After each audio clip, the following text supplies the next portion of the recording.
નમસ્તે મિત્રો, welcome to R foodies. આજે આપણે બનાવીશું હૈદરાબાદનું જાણીતું એવું બિરયાની રાયતું, જેને બુરાની રાયતાના નામથી પણ જાણવામાં આવે છે. આ રાયતું તેની ક્રીમી અને લસણની ફ્લેવર માટે ફેમસ છે, જેને બનાવવાની ઘણી અલગ અલગ રીત છે, પણ આજે આપણે તેને એકદમ સિમ્પલ રીતે બનાવીશું. અહીં મેં એક વાટકો તાજું અને ઘટ્ટ દહીં લીધું છે.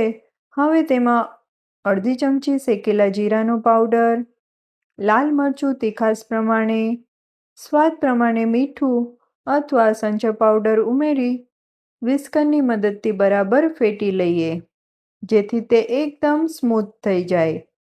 આ રાયતું બિરયાની અને પુલાવની જાન છે, પણ આપણા ગુજરાતી થેપલા અને ભાખરી જોડે હોય તો શાકની પણ જરૂર નથી પડતી.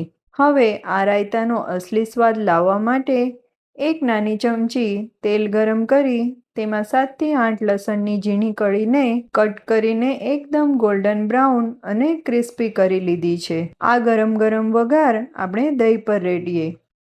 બસ ઉપરથી લાલ મરચું અને થોડી કોથમીરથી ગાર્નિશ કરીએ એટલે તૈયાર છે આપણું લસણિયું બુરાની રાયતું. જો તમને આ રેસીપી ગમી હોય તો વિડીયોને એક લાઈક જરૂરથી કરજો. અને રોજ શાક શું બનાવવું એ પ્રશ્ન તમને થતો હોય તો મારી ખાસ સિરીઝ રોજ શાક શું બનાવવું જોવાનું ભૂલતા નહીં, જેમાં હું લઈને આવું છું એકદમ સરળ, ઝટપટ અને નવા સ્વાદ સાથે શાકની રેસીપી. તો જલ્દીથી ચેનલને સબસ્ક્રાઈબ કરી લેજો.